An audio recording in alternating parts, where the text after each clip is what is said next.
We usually begin with a round of introductions. So I'm Zan Ojro, board chair this year. Pat Malone, Commissioner. Rachel McInerney, County Administrator. And then we continue with the voices in the room. So I'll start here with Diane. I'm Scott Alini of the ARC of Benton County. I'm Timothy Aaron, also part of the ARC. Keisha Marie, ARC of Benton County. Only fellow Benton County resident. Rick Baker, Administrator.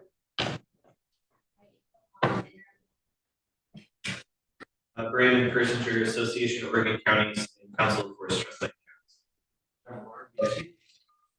Counties. Maura Kwiatkowski, board recorder. And online? For whatever reason, my video does not work, but I'm Jeff Van Arsdal, the Benton County Sheriff. Morning. Morning. Anyone else online? Okay, we will move on. And the next item of business is our proclamation for this month. And I will invite Timothy Neerman up to the table to read the proclamation. And I do have a little bit of introduction. Since 1958, the ARC of Benton County has provided programs and advocacy for people with developmental disabilities and their families. And as a local chapter of the nation's largest advocacy organization for people with developmental diversity, we remain on the front edge of emerging needs. The programs for ARC include day support activities, employment training, life skills education, and it includes a family and friends support group and seats on the Benton County's Mental Health Addiction and Developmental Disabilities Advisory Committee, also known as MADAC, the ARC Oregon Public Policy Committee, and the Willamette Criminal Justice Council as well. It's ARC. The ARC helps train community entities such as law enforcement and transit departments on the Americans with Disabilities Act and developmental disability accommodations. We've had great benefit from those programs here at the Sheriff's Office and in the Corvallis Police Department, Albany Police Department, and others. So thank you for all of that. So I'm going to, without further ado, go on to introduce Timothy. He's the ARC paid community advocate, and he's here to read our proclamation today. Timothy's a voice for the voiceless, as he puts it, someone the community can rely on to speak on behalf of those who cannot speak for themselves. Thank you. Testing, okay. On July 26, 1990, President George H.W. Bush signed into law the American with Disability Acts, ADA, affirming our nation's commitment to eliminating discrimination against people with disabilities and stating, "Let the shameful walls of exclusion finally come tumbling down," end quote. The ADA was the world's first comprehensive declaration of equality for persons with disabilities and covers approximately 1 in 5 Americans. Most people will experience disability at some point in their lives. Disability also impacts all intersectional identities. Ableism and stigma further harms, marginalizes, and historically excluded communities, including people of color, 2S LGBTQI plus people, veterans, immigrants, people in recovery, and houseless individuals. Our work for access and inclusion must include all community members with disabilities. Disabled people and their families and loved ones that have seen their advocates for equality have contributed significantly to our nation's advancement and protection. Some leaders include Temple Grandin, Neil DeMacro, Judith Heumann, Helen Keller, and Leroy F. Moore Jr. We cannot forget that our local leaders and advocates for disability rights help ensure our community improves service and access for all. Among many other organizations in Benton County, the Benton County Special Transportation Program, Benton Area Transit, and the Benton County Developmental Diversity Program, along with their advisory committees together, serve over 1,000 residents with visual, auditory, mental, physical, emotional, cognitive, and developmental disabilities by assisting with residents, work, school, medical treatment, therapy, and shopping and other social activities. While we celebrate the 34th anniversary of the ADA and what it has been achieved, we also recognize that the full promise of the ADA can only be reached if we remain committed to continuing our efforts to achieve full implementation of the goals of the ADA. We commit to increase community collaboration, seek feedback, train staff, and implement procedures and practices that meet and exceed the ADA expectations, ensure everyone with disabilities in Benton County can live, work, learn, and thrive. Therefore, let it be proclaimed that July 26, 2024, as American with Disability Act Awareness Day in Benton County, celebrating the 34th anniversary of the ADA and encouraging community members to join us in this observance. Thank you. Do you know if there are any events occurring in the community to celebrate the anniversary of the Americans with Disability Act on July 26th? I don't personally know any in particular. I can't recall any, but I don't know really. Perhaps Misha Marie can chime in. This way, but there's going to be a dance co-sponsored by the Arc of Benton County and the Corvallis Community Center on July 26th, which the community is welcome to attend. It's something we do quarterly, but it's wonderful that this time it falls on this day. Excellent. Yeah, Thank you. It's a great way to celebrate, having some dance. Thank you very much, Timothy. Benton County TV also has the TV community gathering this July 18th, next Thursday. This Thursday. Excellent. Okay. And are both of those events on the website? I believe it's in our Facebook page. Okay. So if someone wants to look it up, they can find it on Facebook. Okay. Do I hear a motion to approve the proclamation? I'll move to proclaim July 26, 2024 as Americans with Disabilities Act Awareness Day in Benton County. Second, all in favor, please signify with an aye. Aye. Aye. Thank you. And I neglected to say that Commissioner Wise is absent today because she and her family are on vacation. So we have a two-member board today. Next up is comments from the public.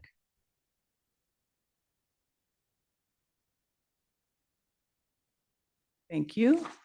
And Paul Needfeld, would you come on up to the table?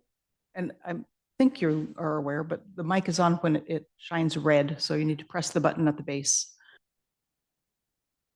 Testing. And it also needs to be relatively close. Right. Good morning, everyone. My name is Paul Needfeld. I'm a resident of North Benton County. I would like to revisit the topic of landfill revenue within Benton County budget, following up on my March 2023 testimony on this topic. 3 quick points. First, the BCTT final report did not provide guidance on expected future landfill revenue to Benton County, but estimates for expected future landfill surcharge revenue can be generated from the fee schedule contained in the 2020 landfill franchise agreement and the intake tonnage projections provided by the landfill operator as part of the solid waste process work group effort, which projected that volumes will continue to run close to the level of the intake tonnage cap for as long as the cap is in place, meaning about 1.05 million tons per year. Second, per the landfill franchise agreement, the base franchise fee will drop from $3.5 million in 2024 to $2.5 million next year if expansion is not approved. However, and this is important, at the current and projected intake tonnage levels, it is the per ton host fee that determines the total payout to the county for each calendar year, not the franchise fee. Because of this, the county will meet or exceed its expected landfill surcharge revenue for the 23-25 biennium without any expansion approval and would continue to receive about $3.6 million per year from the landfill beyond the current biennium without an expansion. For example, in calendar year 2025, the no expansion host fee figure of $3.43 per ton, $3.43 per ton, at an expected intake rate of 1.05 million tons per year, generates a total calendar year 2025 revenue of $3.6015 million. So that's $3,601,500 with no expansion. Benton County landfill surcharge revenue goals for the current biennium can be achieved without expansion of the landfill, and future bienniums would continue to see $7+ million per biennium surcharge revenue figures at this intake level without expansion approval. Note, all revenue figures I've quoted are non-inflation adjusted dollars. Third, given the above, it should be clear to all involved in landfill-related decisions that the integrity of the county budget is not dependent on approval of landfill expansion. This is good news. I will follow up with an email to the commissioners and Jennifer Ambule in the finance department, providing the calculations for the above statements. Finally, in regard to item 5.1 in today's work session, I would like to offer my deep appreciation of Benton County's efforts in support of citizens with mental health issues, and in particular, express my gratitude to the Benton County Sheriff's Department for the professionalism, competence, and understanding of its deputies in dealing with citizens suffering from these burdens. Thank you very much. Thank you. And the sheriff just popped on and is showing his appreciation. Okay. Is there anyone else online who wishes to make any public comment? Hearing none, we will move into our work session and go to item 5.1, an update on the Behavioral Health Deflection Program. And we have with us today Rick Krager and April Holland. The sheriff is online, and perhaps Damian Sands is also online? No. Okay. April will represent the health department.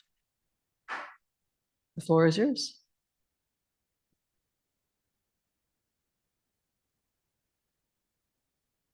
Good morning, commissioners. Thanks for the opportunity to come and update you on House Bill 4002. And let me just start by saying this has been a very gratifying piece of work. I've really enjoyed this process. I know sometimes, when you get a lot of people in the room in terms of discussions, differences of opinion, but this has been, I think, a very robust, healthy discussion, and it will continue to move forward. So I just want to share deep appreciation for April, for the sheriff, for the DA's office, and a lot of the partners, Commissioner Ojiro as well, that have been participating in this. And I think this is work that's going to just continue to get better. So just wanting to come and give you an update, and just to ground us a little bit as a reminder, these are dollars that have been appropriated to counties through House Bill 4002 to help support the stand-up of a behavioral health deflection program. In Benton County, we are the recipient of about $231,000. It's not a lot of resources, but it is, from the bill standpoint, a priority around establishing, first and foremost, a program coordinator within the county to really help address what the requirements of the bills and the duties of the bill has outlined, which is also including coordinating with our partners. There is a very specific requirement in terms of who's involved and engaged in this. This is a true partnership that involves the district attorney's office, law enforcement, behavioral health. So again, a big partnership that has to come together to really work towards this. So those are kind of the key requirements. You might recall in my last report, we were required to go through a short application process with the Criminal Justice Commission to secure 50% of those resources. We've moved through that. The second requirement was a more full application that was due on July 1. I'm happy to say that was successfully submitted. That comes on the heels of 4 separate meetings that we've had with the groups and the partners that I have mentioned. And outlined in your packet is a draft workflow that we have come up with at this point. So I want to be really clear to say this is not final. This is a framework that we are working on. There is still a lot of discussions that we will continue to have going forward on exactly what this program looks like. But again, this gets us started and gets the discussion going as it relates to what we would be able to accomplish going forward. So the next steps really for us is I have received notification from CJC that our application looks intact. They're pleased to see the work that has happened here in Benton County. We're one of the few that actually have a draft framework that has been put together. So they think that we're certainly on the right track. On August 1st, the grant committee will meet to make a decision on our final allocation resources. At this point, I don't see any reason why we would not receive those. We are also in the process of trying to define the elements of a program or a position description for a program coordinator. Again, this is a requirement in the bill, is to have that program coordinator. Where that position actually lands, again, is in the framework, we have it landing within the health department, but still there are much more discussions to happen on where best to place that. But that will enable us to really start to, as I say, move more into the detail. My job has been to try to help facilitate and coordinate this, get us to the point of secure resources, get us to the point of meeting the requirements, and then be able to have more of a in-depth position that can kind of work towards more of the details going forward.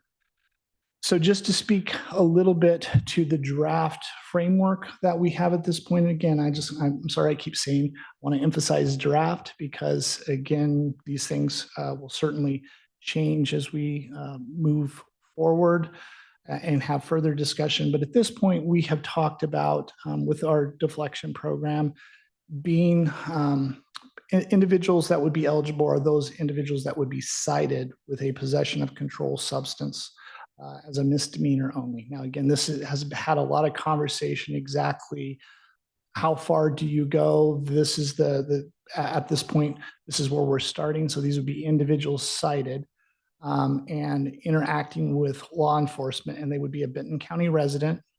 They would have no history of violent crime, not a sex offender. They would have no outstanding out of county warrants, and they would have no victims that are subject to any types of restitution. So again, this is eligibility that we're going to continue to look at and figure out, okay, do we expand this further? Is there ways in which we can look at different than just the citation? It could be in some cases like in Marion County where it is a referral to services. It could be interaction with other forms of, I know I've heard in some cases like with fire districts and other forms of emergency response teams. So again, there's still opportunities, but this is our foundation that we have created at this point. Obviously, the individuals that participate in this would have to be doing it on a voluntary basis. And the idea would be to do this from the time of citation within a very short time frame, is to be able to get them surrounded with supports to be able to help them move forward with some form of program involvement within a 7-day period.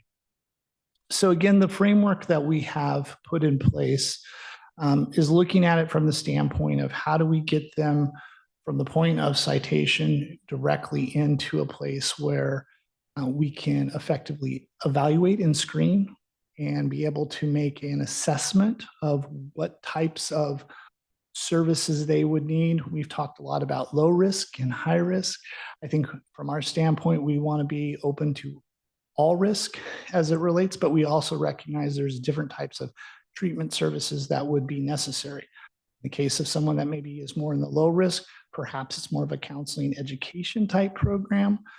So we're looking at how do we stand those type of supports up.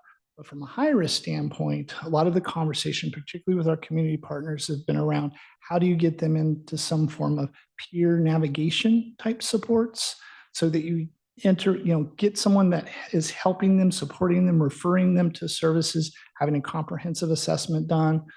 Do they have housing needs? Do they have insurance needs, all the different types of things to be able to identify and be able to direct them in the right place.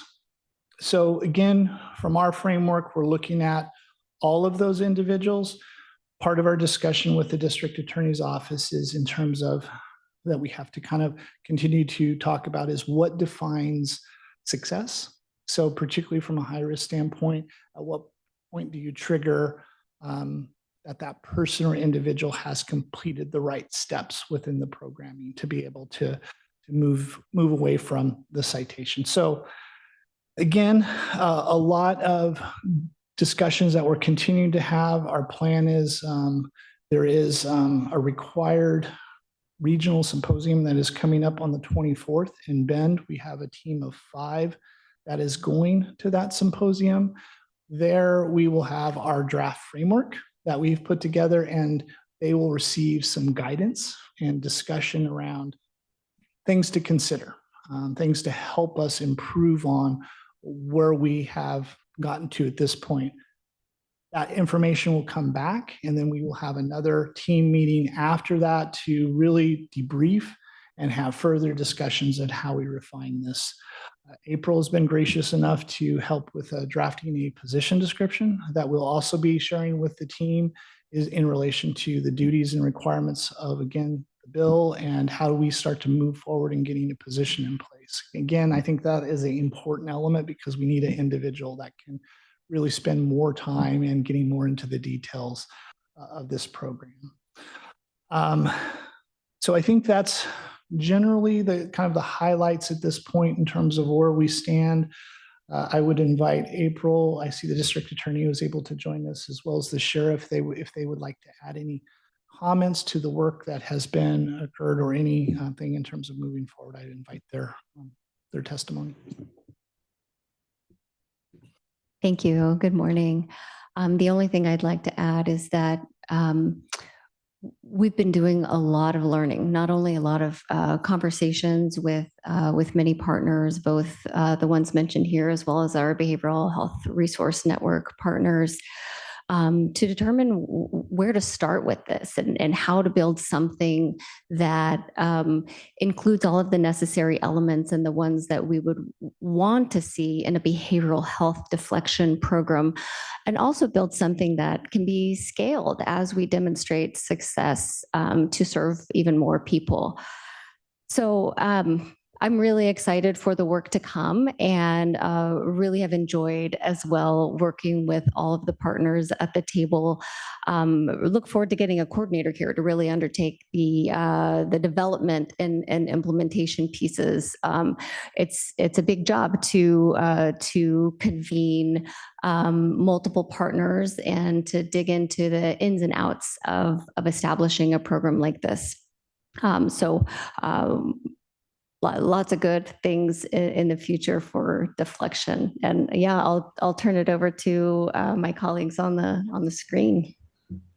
Well, I want to take this opportunity to very publicly thank Rick. Earlier, Rick said that he is coordinating, facilitating these meetings. He's herding cats. He's done a great job to this point. I agree with what April said. I would like to see a coordinator get put in place and identified so we can alleviate some of the workload from Rick because he is really carrying a lot of water. This started essentially May 9th at a symposium in Marion County, and folks from all over the state of Oregon were there. Commissioner Willis, District Attorney Clarkson, and Sheriff Hunter, amongst everybody else, brought a lot of folks together and said, hey, this is where it's at. And the message that came from that was start small and get smaller. And we can always scale up, but you don't want to cut back. And so that's kind of what we're up against right now. And the group that Rick's got together, I think, has worked really well together. And I think we're starting to get it fine-tuned, and I'm excited to see what comes from the meeting again, the symposium at the end of this month, and see where we go. But I have a ton of confidence in Rick and everybody at the table. So I just thank you, Rick, for all you're doing on this, and I really appreciate it. And I'll turn this over to the district attorney. Thank you, Sheriff. And I would echo the Sheriff's sentiments with respect to the efforts that I've observed, as we've had an opportunity to meet and have these discussions. I think April Holland really hits the point with regards to the learning process, because there isn't anything about this that isn't complicated. And so it really does require each of us from our respective corners of the puzzle to be able to share information, share perspectives, and at times even challenge the way we think about things. I think it makes us all better. So, I really think this is a good example of that type of effort. I would add to that it's clear that every single person that's involved in this process wants to get the best possible outcome. And of course, the best possible outcome really goes to the heart of how we respond to those individuals that are struggling either with a low need situation or at the other extreme, a high need. And that, of course, is tied to the degree of the substance use disorder that the individual presents. How we respond to that is going to also impact the resources that we have to utilize in order to best respond in a way that the science tells us gets the best outcomes. Now, one of the historic challenges has been the cost. When we respond to high need individuals, that's going to drive up the cost, and we need to really ensure that we're able to provide those services in a manner that aligns with best practices. So we're committed to that, and I know that all the stakeholders at the table want to see us be able to realize those best outcomes, but also recognize that there can be challenges with the degree of resources. So I think in a lot of ways it's a microcosm of many of the systemic challenges we face across the board with government operations. But with good people at the helm, I think we can get as close to that goal as we can reasonably expect to do. Thank you. And Madam Chair, if I may just real quickly to the district attorney's point in terms of resources, and he's spot on as it relates to, these are $231,000 of resources, not a ton of money. Having said that, though, I do think we have some great opportunities. Sarah Hartstein has been, really thoughtful about how do we leverage some of our opioid settlement funds, which, has accumulated quite a bit. So those are more discussions to come, but I think we have some opportunities there. I can also say that there has been some additional behavioral health resources through that Oregon Health Authority that have been appropriated through our current contract. So I think that is another place. But the district attorney, Haroldson, he is spot on that we have to be mindful of those particular resources and the services that are there. I guess the last thing I would add, and this has been one of the great values of having some of our community partners at the table. And I didn't know this, but they had talked a lot about some of the Measure 110 resources that they get directly and how those dollars can actually be leveraged in resource. So I think that there's some opportunities. I think we often think of our county coffers, but I think there are our community partners that may have some opportunities as well. So it's exciting to continue to see this evolve. I do see us adding some more partners as we go along. We have some engagement that both the assistant district attorney, myself, with the courts and legal defense and various other partners that we want to pull in. I think the more the better. We want to be inclusive through all this. So again, I want to thank everybody. I think everybody's been very engaged, very involved, very supportive, and I think we're on the right track. When will the program go live? So in accordance to the application that we put together, again, that's still fluid, but the way we have targeted is January 1 of 2025. That gives us time to be able to do a lot of the more detailed things. Like I said, this is a framework, but the devil's always in the detail, and we need to really work through some of that and getting the program coordinator involved. So that is we'll call it the tentative timeframe. Thank you. And then the district attorney did touch upon finances, as did you. So the long-term sustainability is definitely something I'm very interested in. And as you said, it's going to be a matter of braiding those resources from multiple sources that flow to the county, but also to our partners at nonprofits as well. But I also know that there's a lot of federal money in this arena. And so I hope we're looking at some of those Bureau of Justice Assistance grants and how those might play in as well, so that we can make sure that we have a really solid foundation. Commissioner Malone? Yeah, you touched on one of my questions. Well, maybe I'll start, and you just recently, Rick, mentioned Measure 110, and this is the legislative fix for the voter passed initiative. That's more for the record, but making sure we understand how we got to where we are today. Would one of you smart people define deflection?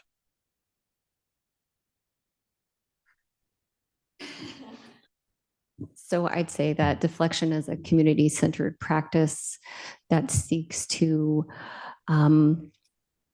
offer an alternative to entering the justice system and wrapping people in a system of care, including treatment and other basic needs. And anyone else, please jump in if I didn't do it justice.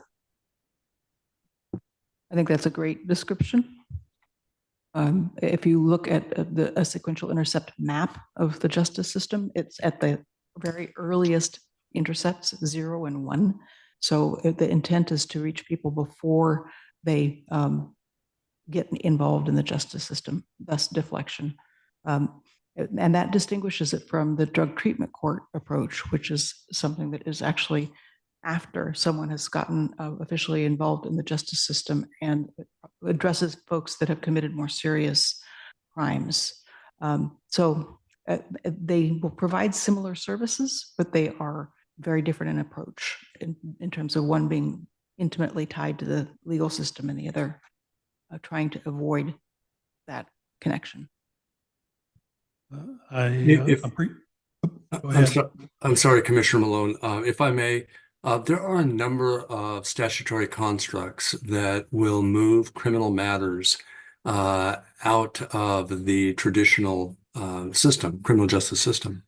They are referred to often with different types of terms, but I would submit that a deflection is just another form of moving a case out of the traditional track. And that sometimes those are referred to as diversions. Sometimes they're referred to as conditional discharges, or frankly, even in some cases, there are charging agreements that can happen that can, even before the deflection program officially existed, that would be utilized to move someone from the traditional system.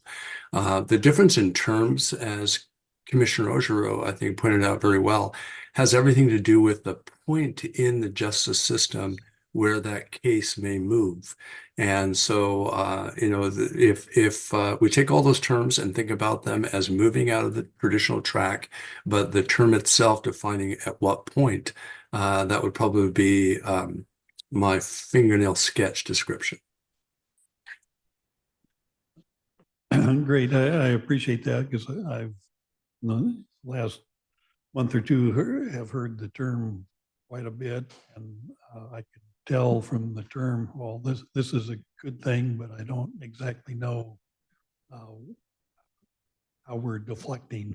So, and I realize some people deal with this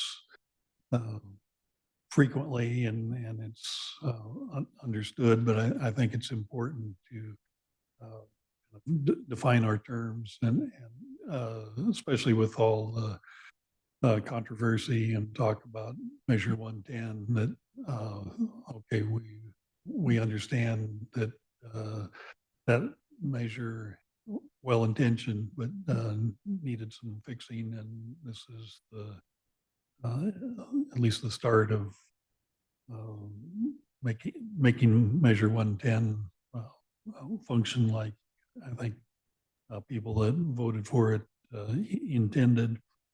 And I also appreciate the financial, I was going to ask my usual question of, well, the 230,000 is one-time dollars, is that correct? So good question. And I think at this point, obviously, the bill is a one-time appropriation. We all know for the continuation, we need some form of financial sustainability. I think in the words of the state, they would say, yes, we can only assure resources for this particular biennium. However, this will, and we all know, will be an ongoing discussion. And to be able to stand this up, I think there is a clear understanding that there will need to be resources to continue to sustain it. So there's never a guarantee, of course, but I think the state has given us a lot of assurance that we should probably expect resources beyond 23, 25. Okay, and also I appreciate the other potential funding sources that are out there. Yeah, and thank you for that, Commissioner. And I know April and I are excited about this in many different ways. And this is the type of work that we all want to be able to do, where we're thinking about the continuum of work that we're doing across the board. There are so many different resources that we have, and we're learning about how do we braid those better and be more efficient in the use. And, this is just one example of a lot of multiple discussions we're having in other areas, but this is good work, and this is what we should be doing in government, is trying to figure out a way to be the most efficient with the resources. So you have everybody come to the table to say, hey, we can contribute this, we can do this, and that includes outside the government as well. So wanted to highlight that community health centers have also been at the table, and both Director Molell and Christine Mosbaugh, and that they also play a role, and they've sought some federal grant money that will also be helpful to this process, building capacity. So it really is kind of an all-of-county approach to trying to address some of these people with really high needs. Clearly, there's a nexus too with the Coordinated Homeless Response Office because of the housing piece. And a lot of people that do have serious substance use disorders may also not have a roof over their heads. Thank you for that, Commissioner, again, for recognizing the community health centers, because they are an important partner in this. I'd also add that, Juvenile Department Director has been there as well, and he brings a lot of good thoughts and on that process and how that weaves in. So again, this is a full county coming together and looking across the board. Good work. If it's fair enough to say, maybe we could come back near November to just kind of give an update of how we're getting towards our launch in January to kind of keep the momentum and and the priorities for the commissioners. Absolutely. I think there's going to be a lot of work still that's going to happen here in, I would say, August. And, we have a next meeting that will really set the direction. So happy to come as much as you would like. I think there'll always be good information to share out, but if November's the right time or earlier, I think, we're going to probably, again, be trying to close in on a operational date of January 1. But again, those things could change as we start to evolve the program. I guess my next question would be then, what's our target date to have a program coordinator on board? What's the soonest we might have someone in place? Let's see, what time is it? Again, we want to be on a fast track. Having just got back yesterday, I know April was great about giving me a draft. And so I'm looking at that. I do want to share that with the team that we're supposed to meet, I believe, here after the symposium in Bend. So I would like to really have the full input of the team on that. But as soon as I can get through that, I'm going to put this on the fast track and get a position. My goal would be to have something out for recruitment by the 1st of August. And of course, we'll be competing with every other county in the state practically.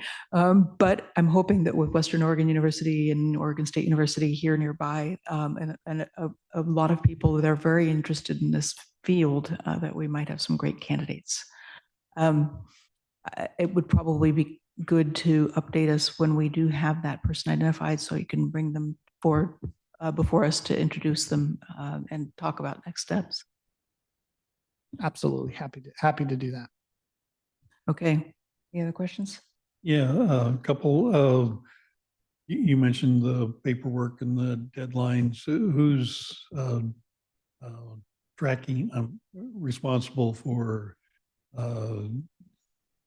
filling out the forms and making sure they're getting submitted in a timely fashion?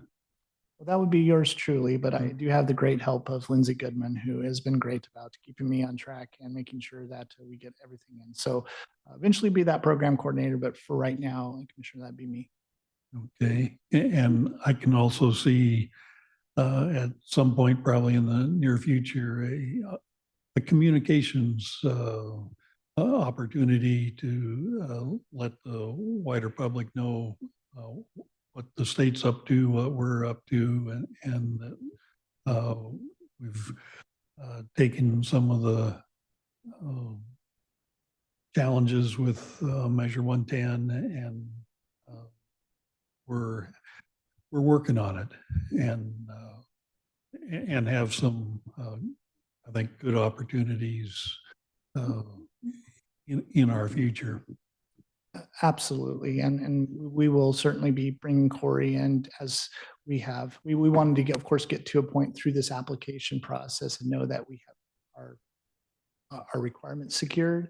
And so I think once we have that, hopefully August 1st, I think at that point we'd feel comfortable in being able to share a little bit more, and we have a framework, but also helping people understand there's still more work that needs to occur. But I agree with you. We want to be able to do that as we move forward here in the coming months. Great, thank you. And I didn't mention Corey's name, so I'm glad you did. Thank you. If there are no further questions, thank you very much, and we'll look forward to hearing the next update. Next up is item 5.2, proposed county timber revenue options. And Brandon Persinger from the Association of Oregon Counties will present. And I wanted to acknowledge that Commissioner Wise is our representative on the Council for Forest Trust Lands. And it's unfortunate that she's not with us here today, but I'm sure that she is more aware of these issues than we are, Commissioner Malone and I. So this is a great opportunity to update us and to update our staff as to the direction of these conversations that have that were initiated by the governor. Good morning, Chair Ojero, Commissioner Malone. For the record, Brandon Persinger from the Association of Oregon Counties, also here representing the Council of Forest Trust Land Counties. Just by way of background, for the record, the Council of Forest Trust Land Counties is made up of 15 counties, all on the west side of the state. Back in the 1930s and 40s, these 15 counties deeded in trust to the state forest land for the purposes of long-term forest management. So that's essentially what makes these 15 counties slightly unique compared to the other Oregon counties. Back in March, the Legislative Coastal Caucus, March of 2023, the Legislative Coastal Caucus sent a letter to the governor. And their letter essentially said the proposed habitat conservation plan, which is being created by the Oregon Department of Forestry, is going to significantly impact their communities. The governor responded in a letter in April, which essentially said, I am interested in working to solve this problem, assuming the HCP or the Habitat Conservation Plan goes into effect. Fast forward a little bit to August of 2023, CFTLC chair, former CFTLC chair, Commissioner David Yamamoto from Tillamook County, received an invitation from Governor Kotek's Natural Resource Advisor, Jeff Huntington, to begin conversations about how do we not only identify the financial impact that the proposed HCP will have on the trust land counties, but also how do we potentially plug that hole. Commissioner Yamamoto asked that it be more than just him sitting at that table trying to solve that proposed problem. And so a number of commissioners, 5 commissioners were selected to sit at that table along with him, representing each of the 5 CFTLC districts. Commissioner Yamamoto representing Tillamook County, Commissioner Bangs representing Clatsop County, District 3, which is made up of Washington, Clackamas, and Columbia counties, was represented by Commissioner Willie of Washington County. District 4, of which Benton County is part, Benton, Marion, Polk, Lynn, and Lincoln counties, was represented by Commissioner Tucker of Lynn County. And then District 5 being Southern Oregon, Josephine, Coos, Klamath, Douglas, and Lane was all represented by Commissioner John Sweet of Coos County. The meeting started essentially in September, and for a number of months, we were trying to simply identify how big this proposed HCP impact was going to be. We discovered across there are 15 trust land counties. The HCP impacts 14 of the 15. So Klamath County is not impacted by this proposed HCP. Across the 14 impacted counties, there is a 10-year historical average of 239 million board feet that's harvested from the state forests. Current statute 530110 says that counties and the Oregon Department of Forestry share in all revenue that is generated through timber harvest. Counties get 63.75% of the revenue, and then the Department of Forestry gets to keep the other 36.25%. I'd like to say it's that straightforward, but naturally, ORS 530115 then further allocates that county share, that 63% share out further. So counties are allowed per statute to keep 10% off the top. And then after that, the county school fund is to receive 25% of all that's remaining. And then after that, any special taxing district that is created that overlays where the state forest is receives a portion of the remaining funds. So once we identified all of the special districts that would be impacted, all of the historic timber harvest, we found that 239 million board feet was generated across the 14 counties as the 10-year historical average. And according to the Department of Forestry, 185 million board feet is what could be expected to be harvested out of the state forests. And again, that's across the 14. Specifically for Benton County, historically has seen about 3 million board feet coming out of the state forest as your 10-year historical average. And according to the department, it is projected under the HCP that Benton County will remain roughly around 3. Kind of an anomaly amongst the trust land counties as one of the counties that, although we'll see a significant impact, and I'll get to that in a second, the projected harvest that comes out of the forest based on million board feet will roughly stay the same. Once we discovered that the 239 historical average and the 185 projected, we're essentially looking at a reduction of 54 million board feet out of the state forests. The 10-year historical average for stumpage is $411 per thousand. And I understand I'm given a lot of numbers, and I'm happy to get all of this over to you, Rachel, afterwards, if that would be helpful. I see you're frantically writing down numbers, so happy to share. $411 per thousand is your 10-year historical average. Last year's stumpage was 496. But since we're looking at 10-year historical average on harvest, we wanted to look at the 10-year historical average on stumpage, which essentially correlates to there's going to be a reduction of $22 million generated out of the state forests. So once we were able to identify how much money we're talking, how do we plug that hole? There were about 15 different proposals that we talked about sitting around the table.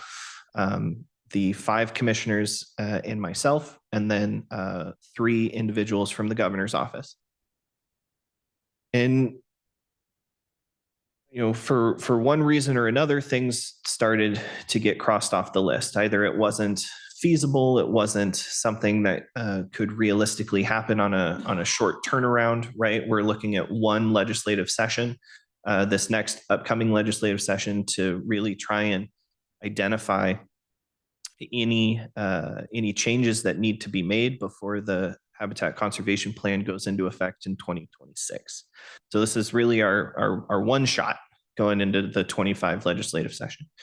And where we ended, or where we found ourselves, the governor's office identified 3 proposals on the list that she would be interested in continuing the conversation on. And I think the easiest way to explain the 3 options would be which of the 3 recipients of the funding is going to see that financial hit. What we discovered, of the 63.75% that goes to the counties, you have the county school fund that gets a cut of those funds, and then also the taxing districts. And what was discovered is roughly 50% of all of the revenue that goes to counties ends up going to the schools. So if you were to then look overall, it's essentially a third to the counties, a third to ODF, and a third to schools. So the 3 options that the governor is willing to continue conversations on would be which of those 3 is going to see that $22 million hit, essentially, if I can simplify it. So we have essentially 3 options in front of us. Option 1 sees the Department of Forestry receiving that financial hit. So in order for counties, special districts, and schools to still receive the same amount of revenue based off of the averages that we were working off of, that 63.75% that the counties currently get, statute would need to be changed to have 81% go to the county, special districts, and schools. That would then give that remaining 82% to the county, special districts, and schools, 18% to the Department of Forestry. All 3 of these proposed options have pros and cons, right? The potential pitfall with option 1 is a reduction of $22 million to the Department of Forestry, State Forest Division specifically. They would not necessarily have the staff or the resources to sell those timber contracts to then ensure that there is enough money generated for counties, special districts, and schools. Option 2 sees the Department of Forestry receiving the same dollar amount that they currently receive. So in order to do that, the department would need to see 47% instead of their current 36%.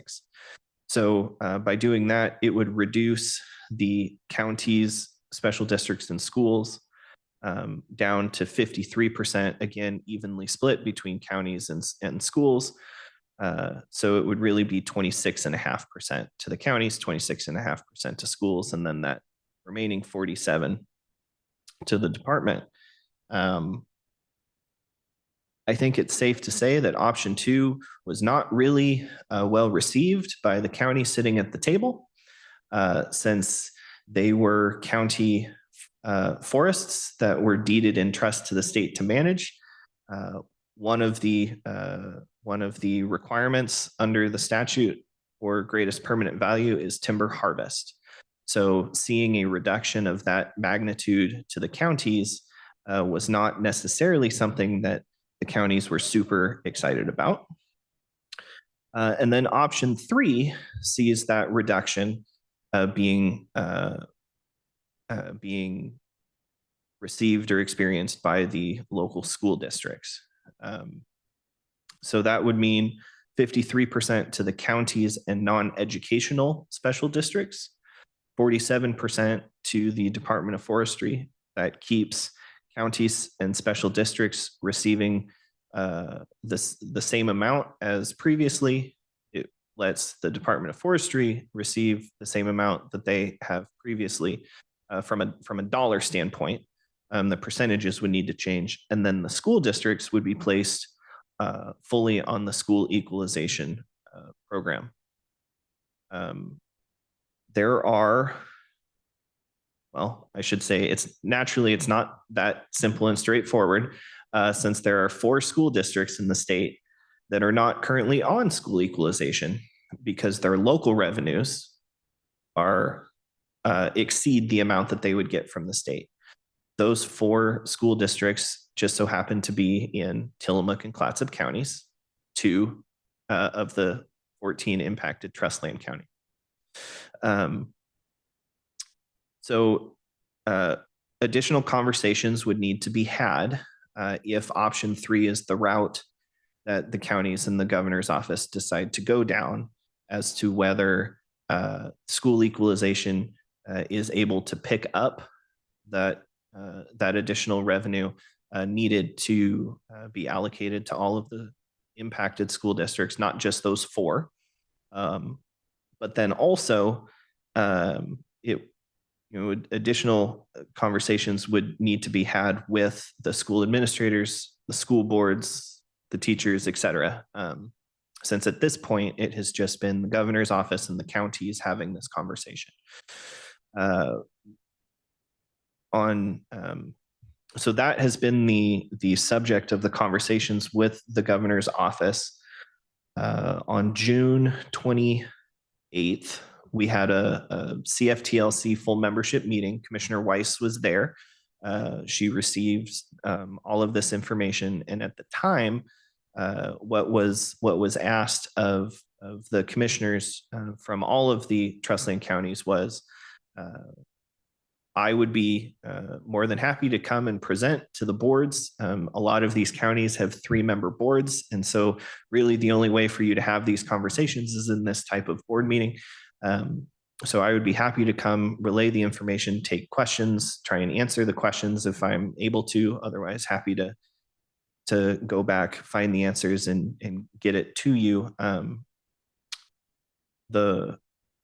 The request from the governor's office is that we provide them with our recommendation on which of the 3 options counties would be interested in by mid-August. So we have essentially a month to have any additional conversations that we feel as though we need to have. And then also to bring the trust land counties back together to officially take a position or no position, right? If that's what we want to do. I think it is worth saying that if the trust land counties decide to do nothing, it is a $22 million hole that will be placed not only on us and the department, but also schools, right? All 3 essentially are going to be impacted by that $22 million hole. In regards to Benton County specifically, under option, well, currently, Benton County's 10-year historical average using $411 per thousand is just shy of $375,000 a year. According to the Department of Forestry, with the anticipated harvest that will occur yearly over the lifespan of the HCP, which is 70 years, option one, Benton County would be looking at about $557,000. Under option two, it would be $359,000 and change, but I'm rounding for this morning. And then under option three would be $719,000. So we're really, we're talking real money, and it is timber harvest that comes into the county is typically just part of the general fund. It can go towards anything, right? And so knowing the impact on the county level, I think is helpful. Last year, I think I mentioned the stumpage price was 496 instead of the historical average of 411. So all of those figures go up. Looks like for Benton County, roughly $100,000. It is projected this year that the current stumpage price is around $550 per thousand. So if timber prices continue to go up, all of these figures under each option continue to go up. However, if the market goes down, right, then the county could potentially be seeing a negative, regardless of the option. So, Madam Chair, I'm happy to take questions. And like I said, if I don't know the answer, I'm happy to find it and get it back to you. Thank you. It is one of those wicked problems. It's a challenge. I think any one of them will be difficult to get through the legislature. And as you say, Benton County is really blessed to be in a position where the HCP is almost neutral for us in terms of the projected long-term revenue effect. That said, I think that what I lean towards is alternative three, because of the fact that that seems to be the direction that other states have gone as well. I mean, Washington State disconnected their school fund from forest harvest. It just puts a whole nother layer of politics on forest harvest that doesn't necessarily have to be there. It'd be great to be able to look at forest harvest on its own rather than conflating it with education. But I know that the educators, the School Boards Association, and all of the other interest groups will be very much opposed to any change. So I think it's a tough call. I don't have any questions per se, but I really appreciate the succinct presentation, and look forward to seeing where it goes. And I don't know, Commissioner Mullen, whether you have any kind of sense for preference or. Well, it seems fairly straightforward. Whatever organization wants the same or more from timber harvest. It's kind of simple. Was there any discussion of general fund dollars being put in the mix to soften effects on whatever option goes forward? Yes. So whichever of the three is going to be facing, if not all, at least a significant brunt of this $22 million hit. The understanding is that organization, that group, that those entities would be looking to the legislature for a general fund appropriation. It seems like you can make the case the HCP benefits all the people of Oregon, and it has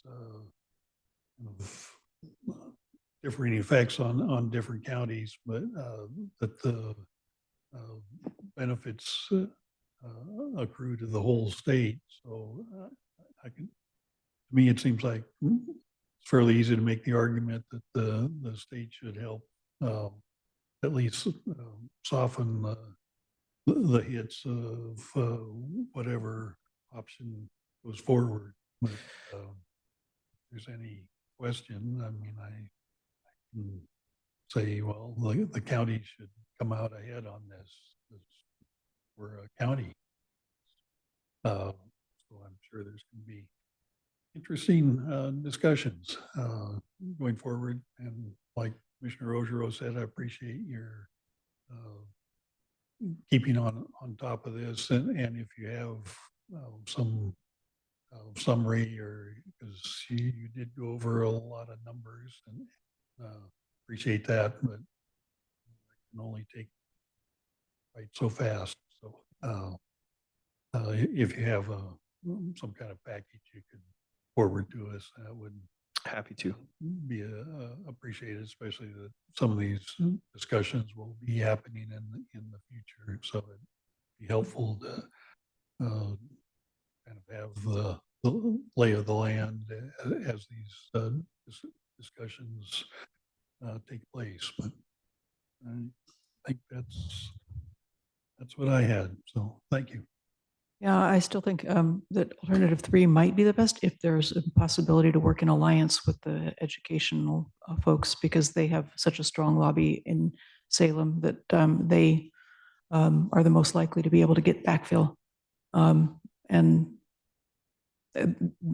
that's just realism. I see Rick Krager nodding vigorously. Do you want to come up and say why you're nodding to including the school folks in the discussion? And Brandon, Rick is our assistant county administrator, but was up until quite recently our chief financial officer, and also worked for Oregon Department of Education in his prior lifetime. So I don't want to take any more of your time. First of all, I appreciate Brandon coming, and everything he said today aligns with what we have been forecasting and projecting. And certainly, like you said, we're in a kind of an interesting position in terms of not really necessarily any of the options seeing a tremendous impact from our standpoint. Having said that, though, I agree exactly with what Commissioner Ojero said. I think option 3, at least with my background in terms of the education lobby, and also knowing a lot of the education problems that we're going to be facing in 25, 27, I think that they're probably positioned best to be able to address this. This is going to be an issue regardless from an education standpoint on resources. So again, there is no good answer in any of this, but it would seem to me that that would be the best place to be able to ensure the most minimal impact, because I do think that you're going to fund education. Yep, and because education is going to be front and center in the session anyway, 22 million in the context of the education funding is not a huge sum. In the context of funding for counties or for ODF, it is a huge sum. To that point, Madam Chair, for Benton County, from what I could find, only one school district receives timber harvest revenue, and that's Philomath.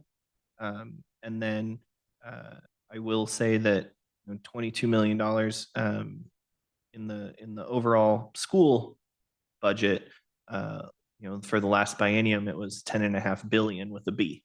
So 22 million out of 10.5 billion is, I'll use the phrase pocket change in the terms of an overall state budget of over $40 billion.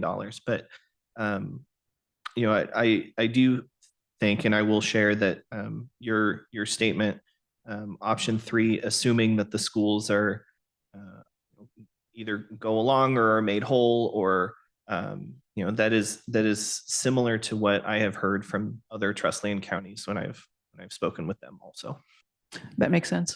And I think that if we say that we'll support the schools in their attempt to be made whole, that speaks volumes as well.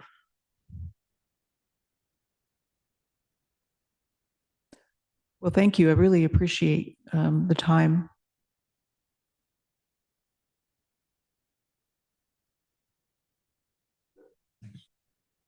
Okay. We do not have much left on our agenda, so I think I'm just going to barrel through. The next item is the consent calendar that contains 3 sets of minutes, April 2nd, April 16th, and May 7th, 2024. Are there any edits to be made to those minutes? I would entertain a motion. Move to approve the consent calendar. Second, all in favor, please signify with an aye. Aye. Aye. Thank you. Moving on to new business, we have a bill to consider from Oregon Cascades West Council of Governments for our annual membership dues for fiscal year 24-25. From Maura. Good morning, Commissioners. Before you, you have membership dues and membership renewal for fiscal year 24-25 for the Oregon Cascades West Council of Governments. As is tradition, these organizational memberships do come before the board each year for renewal. The membership dues for the fiscal year 24-25, the amount of about $29,750 are included in the current biennium budget. Thank you. Any questions? I would entertain a motion.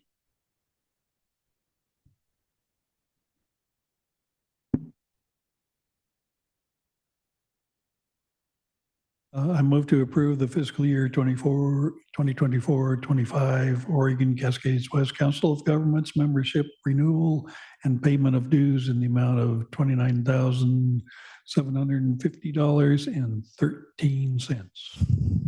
Second, all in favor signify with an aye. Aye. Aye. Thank you, Maura. Thank you, Commissioners. Okay. Is there any other business for the good of the order? Okay. Are there any announcements? I would remind folks that the Open Streets celebration of pedaling and walking and community is this Sunday in Corvallis from 11 to 3 p.m. Focused around the Garfield School area, Garfield Park. And it's a lovely event if you have an opportunity to show up. Lots of good food and good music and good times. I have one announcement. The employee night to watch the Knights in the baseball game is on Thursday. 6:30 is it's the first pitch that comes out. Is it kick or first pitch? First pitch. Kickoff is soccer, I believe, so, or football. And we encourage anyone to go. It's again, all of us value our workforce and hope it's a nice, cool night out in a beautiful stadium. Hope you can join. Thank you. Okay. Then with that, we are adjourned. And it's approximately 10:14 a.m.